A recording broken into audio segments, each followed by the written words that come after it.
Hey guys, you know how Russians in street interviews are scared to share what they really think about the war, Putin, and their country in general? Well, I came up with this idea to make Russians honest by making them participate in an online anonymous social survey.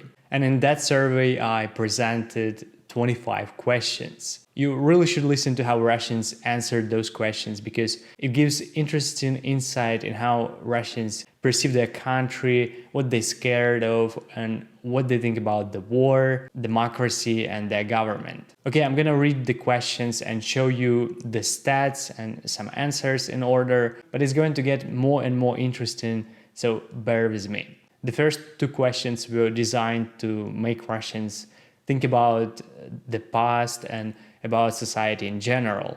If you could go back to the year 2000, what advice would you give yourself? Was the first question. And already one of the respondents shared, do not trust our government and president. Other 24 participants mostly shared advice like buy Bitcoin, study more, watch your health, don't believe anyone, and things like that. Answers to the next question are way more interesting. The question goes like this: what's the biggest lesson you think society has learned in the last 20 years? Again, the same person who said do not trust our government shared that Putin is not as good as he seemed before, but others joined too. Here are some of the answers. Endless wars and betrayal. You can't trust anyone in our time. They can betray you at any second. Maybe people knew this before in the 90s after Yeltsin and Gorbachev, but it's the same now. Human life is valued because of numerous conflicts. The 12th participant just wrote to keep your mouth shut. And here's another one, that we need to live in peace and stick together without military conflicts. You shouldn't start military conflicts with modern weapons. Victory comes at too high a price. I just don't think anyone has learned this lesson. All those answers are clearly soaked in regret. Does it mean that Russians would rather live in a democratic country? I actually asked them to see what they think about it. The question went like this. Imagine there is a big problem in one country. In your opinion, what's the best way to solve it?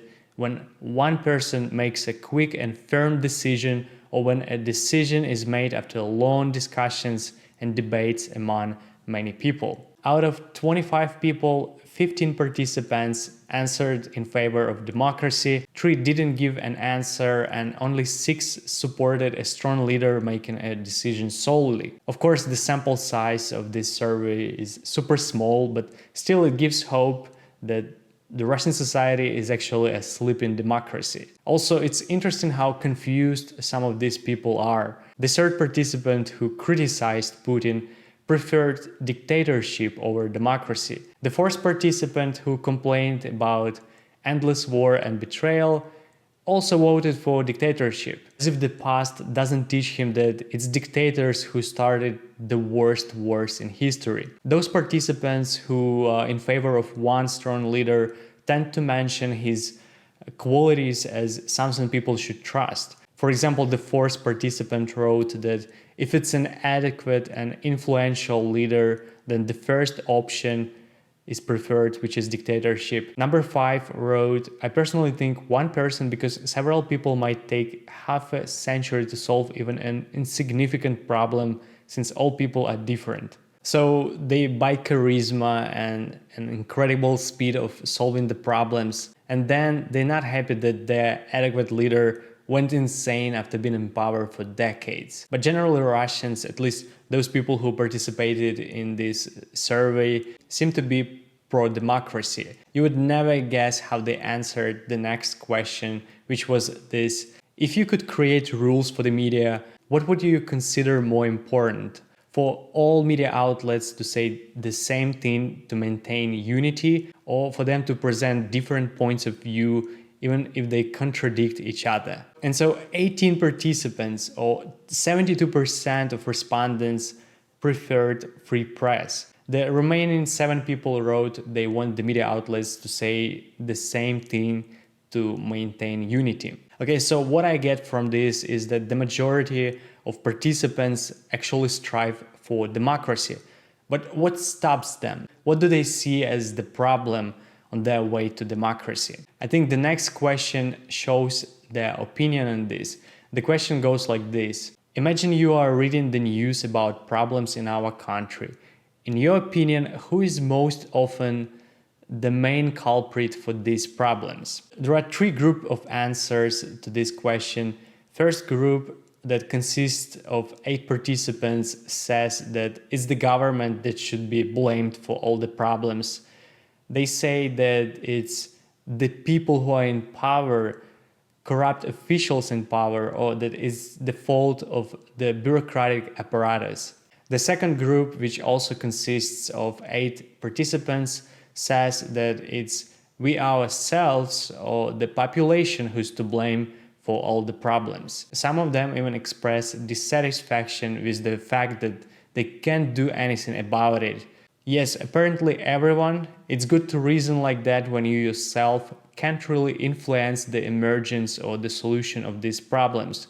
You need to at least strive for this, for solving problems. And the remaining participants gave vague answers saying that it's some evil people or many bad people who are at fault. Well, why don't they just go outside and protest then? I actually asked them to see what's their stand on protests, because it's quite likely that the Russian propaganda convinced at least part of Russian society that it's something bad. I asked them, how do you feel about people taking to the streets to express their dissatisfaction with the government? Is it a necessary element of a healthy society or a manifestation of chaos and weakness? And guess what? The majority of 14 participants, or 56%, answered that they see protests as an element of a healthy society. One even wrote that, well, since we have a democracy, it's normal. The 21st participant mentioned that democracy and freedom of speech have always been necessary to sometimes put the authorities in their place. 8 participants, or 32%, strongly disagree with public protests and consider them to be a chaos. Others expressed mixed feelings, like, for example, the 24th participant wrote, if people have the need to express their painful opinion, then why not express it in the form of a lone picket? But mass aggressive and chaotic gatherings are definitely pointless. I feel like the Russian propaganda worked on that one, as well as on the 5th participant. He wrote, I can't give a specific answer because I don't observe this in Russia, but based on what was shown in France, I would also protest against such a government. Russians are constantly fed with a negative public image of European countries on TV, so some of them still think that their country is healthy and there is no need to protest. What about the fact that Russia literally invaded Ukraine? Do they feel regret about it? Do they even remember this simple fact? I actually asked them, which event in Russian history causes you the most indignation? 5 people answered that it's the collapse of the Soviet Union. 6 participants claimed that they have no such feelings and they think that everything is fine. Only 6 people wrote that it's the war in Ukraine that they feel angry about. And one person, who turned out to be a Ukrainian man from Donetsk, who most likely got a Russian passport, wrote that he's angry about the fact that Russia let Yanukovych escape and sent troops to Crimea, not Kiev. Answers to the next question honestly scare me. They make me believe that Russia will never run out of manpower on the front line. Here's the question. In your opinion, what is a citizen's main duty? To support their country in everything, or to be a critical thinker and ask questions? I thought that people would choose the second option, but I was wrong. Only 6 people, or 24%, chose critical thinking.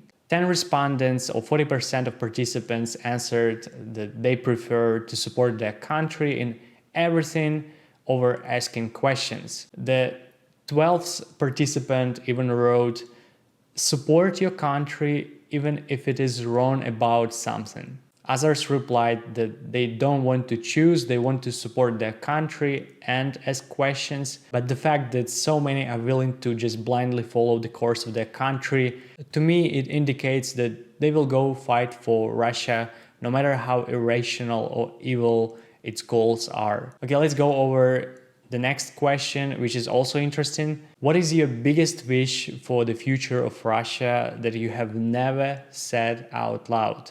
The third participant wished for a complete change of government. Only 5 respondents answered that they want to see a peaceful Russia. The 24th wrote that he wants to see Russia to be the most powerful country in the world. And the 25th participant, who's from Donetsk, is clearly pro-war because he wants the Russian population to be measured in billions, not millions. The rest just want Russia to develop economically, technologically, and be stable and safe. And what about fears of the future? I asked, what frightens you the most about the future of Russia, and got some insightful answers. 8 people responded they fear wars, or that the war in Ukraine is not over yet. 4 people mentioned fears of future instability, high prices, or even disintegration of Russia. The 12th participant wrote that he's scared for Russia's future, being closed off from other developed countries, and a regression and stagnation in development for decades. The second respondent fears his own powerlessness. 4th and 15th are scared of total control and Russia becoming a digital prison. And the 25th participant from Donetsk gave the most ironic answer. He fears migration policy. I'm not a racist and I treat all nationalities completely normally. It's not about the nationality of the migrant, but about their quality as a citizen of society. He himself is a migrant and he hates other migrants.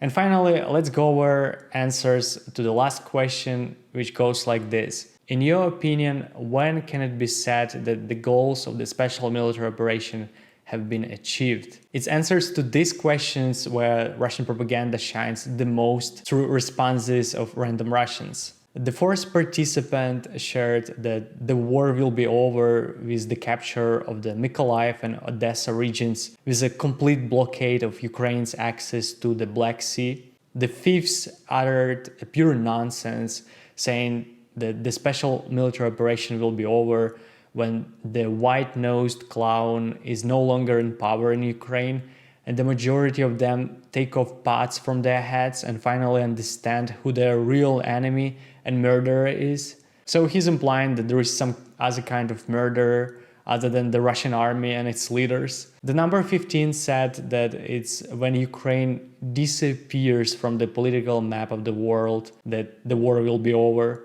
Number 24 wrote that it will all be over when we are all calm and confident that Nazism has been stopped for good and will never rise again. The Donetsk guy responded with this. In my opinion, it is a war and the special military operation failed in the first days.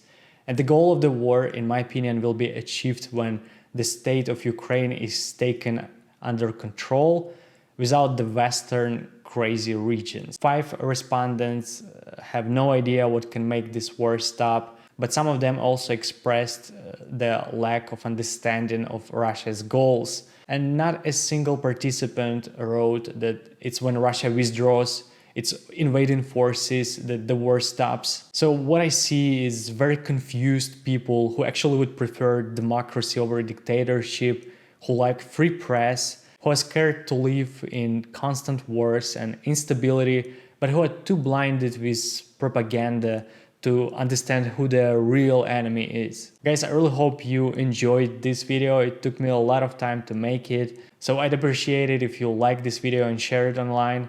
Also, I'm gonna release the rest of the questions and answers to them most likely in the community tab, so check it out. By the way, write in the comments what questions you'd like me to include in the next survey. Anyway, thank you for your attention and I'll see you on the next one.